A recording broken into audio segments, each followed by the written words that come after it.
Hello, ഇന്ന് നമ്മൾ കൊറിയത്തിലെ മാമ്പഴത്തോട്ടം കാണാനായിട്ട് പോകുന്ന വഴിയാണ് കേട്ടോ. കുറച്ച് കൂട്ടുകാർ നമ്മൾ ഇതിൻ്റെ ഒരു ഷോർട്ട് വീഡിയോ ഇട്ടപ്പോൾ ചോദിച്ചായിരുന്നു ലോങ് വീഡിയോ ഉണ്ടോയെന്ന്. ഇവിടെയുള്ള ഒമാനിലുള്ള കുറച്ച് ഫ്രണ്ട്സ് കേട്ടോ, അവർക്കൊക്കെ പോകാൻ വേണ്ടിയിട്ടാണ്. നമ്മൾ കൊറിയത്ത് എത്തുന്നതിന് മുന്നേ ഒരു നെയിം ബോർഡ് ഉണ്ട് കേട്ടോ. ഈ സൂറിന് പോകുന്ന വഴിയാണ്.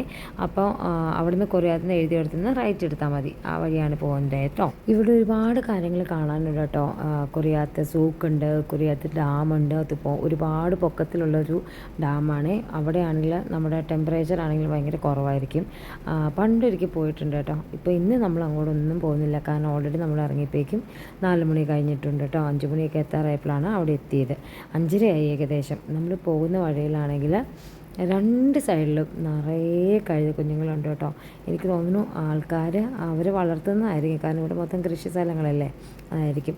ഈ പോകുന്ന വഴിയാണ് ഈ കാണുന്നത്. 2 സൈഡിലും നിറയെ മാമ്പഴങ്ങളും മാമ്പഴത്തോട്ടങ്ങളുമാണ്. ഭയങ്കര ഭംഗിയാണ് കേട്ടോ ഒന്ന് കാണാനായിട്ട്. അത് അപ്പം ഇനി അങ്ങോട്ട് എത്തുമ്പോഴേക്കും ബാക്കി കൃഷികളും ഈ പോകുന്ന കണ്ടോ. ഈ കാഴ്ച കാണുമ്പോൾ എനിക്ക് ഈ തമിഴ്നാട്ടിലൊക്കെ കൃഷി സ്ഥലത്ത് നിന്ന് പോകുന്ന പോലെയൊക്കെ എനിക്ക് തോന്നുന്നുണ്ട് കേട്ടോ. അങ്ങനത്തെ ഒരു ഫീല് ഈ ഇങ്ങനത്തെ വണ്ടിയിൽ. ഇവിടെ ഒന്നും അങ്ങനെ കണ്ടിട്ടേ ഇല്ല, ഇന്ന് വരെ കണ്ടിട്ടില്ല കേട്ടോ. അപ്പോൾ ചെന്നപാടെ ചുറ്റും പുറമൊക്കെ നോക്കുകയാണ് കേട്ടോ. മൊത്തത്തിലൊരു എക്സൈറ്റ്മെൻ്റ് ആയിരുന്നു. ഇങ്ങോട്ടേക്ക് പോകണോ, അങ്ങോട്ടേക്ക് പോകണോ, ഇങ്ങോട്ടേക്ക് പോകണോ എന്നൊക്കെയുള്ളൊരു എക്സൈറ്റ്മെൻറ്റിലായിരുന്നു കേട്ടോ ഞങ്ങൾ. അപ്പോൾ നോക്കുമ്പോൾ നിറയെ മറ്റേ നമ്മുടെ കപ്ലങ്ങ, അതായത് പപ്പായ തോട്ടങ്ങളാണ് കേട്ടോ. അപ്പം ഞങ്ങൾ അങ്ങോട്ട് ഇറങ്ങി തോട്ടത്തിലേക്ക് പോണ വഴിക്കാണെങ്കിൽ ഒരു ബ്രദർ വന്നിട്ട് മറിയത്തിൻ്റെ കയ്യിലാണെങ്കിൽ ഒരു മാമ്പഴമൊക്കെ കൊടുത്തു കേട്ടോ. അവൾക്ക് ഭയങ്കര സന്തോഷമായി, അവളത് വാങ്ങിക്കുകയും ചെയ്തു കേട്ടോ. അത് ത്രൂ ഔട്ട് നമ്മൾ അവിടെ നിന്ന് ഇറങ്ങി വരുന്നതോടെ വരെ പുള്ളിക്കാരത്തി അത് കയ്യിൽ വെച്ചുകൊണ്ടാണ് കേട്ടോ നടന്നത്. ഒത്തിരി സന്തോഷമായി മറിയത്തിനകത്ത് കിട്ടിയപ്പോൾ. ഞാൻ കണ്ടോ ഈ പോകുന്ന വാതി കണ്ടോ, നമ്മുടെ നാട്ടിൽ കനാലിൽ നിന്നൊക്കെ വെള്ളം പോകില്ല, കടക്കനാലിൽ വെള്ളം പോകുന്ന പോലെയാണ് കേട്ടോ പോകുന്നത്. ഒത്തിരി രസമാണ് ആ കാഴ്ച കാണാനായിട്ട്. പിള്ളേരുകളൊക്കെ അതിനകത്ത് ഇറങ്ങി കുളിക്കുന്നൊക്കെ ഉണ്ട് കേട്ടോ. അവർക്ക് ഭയങ്കര സന്തോഷം. വലിയ ഒഴുക്കുമില്ല, ആഴമില്ല. അപ്പോൾ സേഫായിട്ട് പിള്ളേർക്ക് കുളിക്കുകയും കളിക്കുകയും ഒക്കെ ചെയ്യാനായിട്ട് പറ്റും കേട്ടോ. കണ്ടോ മാമ്പഴം ഏകദേശം മാമ്പഴ സീസണൊക്കെ കഴിയാറായിരുന്നു ഞങ്ങളവിടെ എത്തുമ്പോഴേക്കും കേട്ടോ. അല്ലെങ്കിൽ ഇതിലൊക്കെ നിറയെ മാമ്പഴം ഉണ്ടാവുമെന്നാണ് അവിടെ ഉള്ളവരൊക്കെ പറഞ്ഞു കേട്ടോ. അവിടെ കൃഷി ചെയ്യുന്നവർ, ജോലിക്ക് നിൽക്കുന്നവരൊക്കെ ഉണ്ടായിരുന്നു ചുറ്റും. അപ്പോൾ അവർ പറഞ്ഞത് ഏകദേശം കഴിഞ്ഞുകൊണ്ടിരിക്കുകയാണ് എന്നൊക്കെയാണ് നമ്മുടെ അടുത്ത് പറഞ്ഞത് കേട്ടോ. ഇത് കണ്ടോ മാമ്പഴമാണെങ്കിൽ എന്താണ് കാക്കയൊന്നും പൊത്തിക്കൊണ്ട് പോകാനൊക്കെ ആയിട്ട് ഇട്ടേക്കണം. എനിക്കൊന്നും അത് കുറച്ച് എക്സ്പെൻസീവായിട്ടുള്ള മാമ്പഴമാണെന്ന് തോന്നുന്നു. അതുകൊണ്ടാണ് അവരത് വലയൊക്കെ കെട്ടിയിട്ടിരിക്കുന്നത് കേട്ടോ. ബാക്കിയൊന്നും അങ്ങനെ ഇട്ടിട്ടില്ല, കാരണം ഇത് ചെറിയൊരു ട്രീയും ആയിരുന്നു കേട്ടോ. ബാക്കിയുള്ളതൊക്കെ വലിയ വലിയ ട്രീ. എനിക്ക് തോന്നുന്നു ഞാൻ ഒട്ടും എക്സ്പെക്റ്റ് ചെയ്തില്ല ഈ ഒമാനിലൊക്കെ ഇങ്ങനത്തെ ട്രീസ് ഉണ്ടാവുന്നു. ഇത്രയും വലിയ മാവ്, നമ്മുടെയൊക്കെ നാട്ടിലെ മുത്തശ്ശൻ മാവ് എന്നൊക്കെ പറയുന്ന പോലത്തെ മാവൊക്കെ ഇവിടെ ഉണ്ടാവുമെന്ന് ഞാൻ ഒരിക്കലും പ്രതീക്ഷിച്ചതല്ല കേട്ടോ. ഞാൻ ഫസ്റ്റ് ടൈമാണ് കാണുന്നത്. എനിക്ക് ഭയങ്കര ഒരു സന്തോഷമായിരുന്നു കേട്ടോ. അതുപോലെ പല ടൈപ്പിലുള്ള പപ്പായകൾ, അതായത് നീളത്തിലുള്ളതും ഉണ്ടച്ചുള്ളതും ഒക്കെ കേട്ടോ.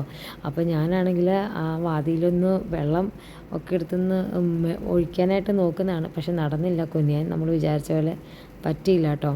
അതോടുകൂടി അത് വേണ്ടാന്ന് വെച്ച് വീണ്ടും നടപ്പ് തുടർന്നു കേട്ടോ. അപ്പോഴത്തേക്കും ഇരുട്ടിയിട്ട് തുടങ്ങി, കാരണം അവിടെയാണ് കുറച്ച് മരങ്ങളും കൂടുതലുള്ള കാരണം പെട്ടെന്ന് ഇരുട്ടി തുടങ്ങുകയും. പിന്നെയാണെങ്കിലും വെള്ളത്തിലിറക്കി മറിയത്തിന്. അവൾക്ക് ഒത്തിരി സന്തോഷമായി കേട്ടോ. മറിയത്തിന് വെള്ളം എന്ന് പറയുന്നത് ഭയങ്കര ഇഷ്ടമുള്ളൊരു കാര്യമാണ്. പുള്ളിക്കാരത്തി പിന്നെ അവിടുന്ന് പോരാൻ ഭയങ്കര ബുദ്ധിമുട്ടാണ് കേട്ടോ. ഞാൻ പറഞ്ഞില്ല അവളുടെ കയ്യിൽ ത്രൂ ഔട്ട് മാങ്ങ ഉണ്ടായിരുന്നത്, അതും കൈ പിടിച്ചുകൊണ്ട് ആൾ ഇരിക്കുന്നത് കേട്ടോ. അത് അവൾ വിട്ടില്ല കേട്ടോ. എന്നിട്ടാണ് പുള്ളിക്കാരത്തി കുറേയൊക്കെ നടന്ന് വന്നതിന് ശേഷമാണ് അതൊന്ന് കടിച്ചൊക്കെ നോക്കുന്നത്, മധുരം ഉണ്ടോ എങ്ങനെയാണെന്നൊക്കെ.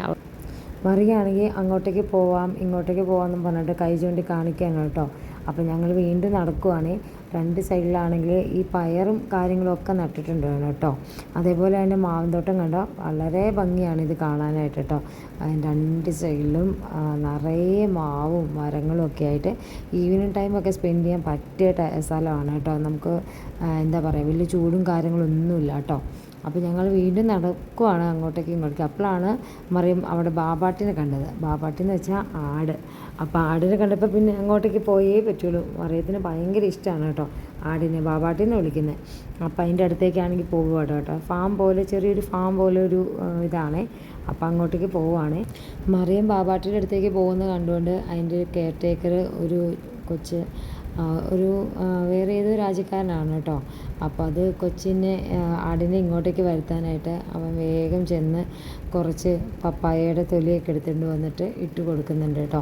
അത് എന്നാത്തിനാന്ന് വെച്ചാൽ നമ്മുടെ അടുത്തേക്ക് പപ്പായയുടെ തൊലി ഇട്ട് കൊടുക്കുമ്പോൾ ആടത് കഴിക്കാൻ വരുമല്ലോ. അപ്പോൾ നമുക്ക് അടുത്ത് ബാബാട്ടിനെ കാണാനായിട്ട് പറ്റുമല്ലോ. അതിന് വേണ്ടിയിട്ട് അങ്ങനെ ചെയ്തു തരുന്നുണ്ട് കേട്ടോ. പാവം ഒരു കുട്ടിയാണ് കേട്ടോ, നല്ലൊരു കൊച്ചാണേ. അപ്പോൾ അവനത് ഇട്ട് തന്നതോടുകൂടി മറിയത്തിന് ഒത്തിരി സന്തോഷമായി, കാരണം അടുത്ത് കാണാനായിട്ട് പറ്റിയല്ലോ. അങ്ങനെ കുറച്ച് നേരം കൂടി അവിടെ നിന്നു കേട്ടോ. ഈ മറ്റേ ബാബാട്ടിയുടെ അടുത്ത് മറിയാമ്മ കുറച്ച് നേരം കൂടി നിന്നേ. അതിനുശേഷം ഞങ്ങൾ പയ്യെ തിരിച്ചു പോരാനായിട്ട് തുടങ്ങി കേട്ടോ. കാരണം സന്ധ്യയാവാൻ തുടങ്ങിയായിരുന്നു. നമുക്ക് തിരിച്ച് 1 മണിക്കൂർ അടുത്ത് വേണം നമ്മുടെ വീട്ടിലോട്ട് എത്താനായിട്ട്. അപ്പോൾ ഞങ്ങൾ പെട്ടെന്ന് തന്നെ പോന്നു കേട്ടോ. Okay, bye bye.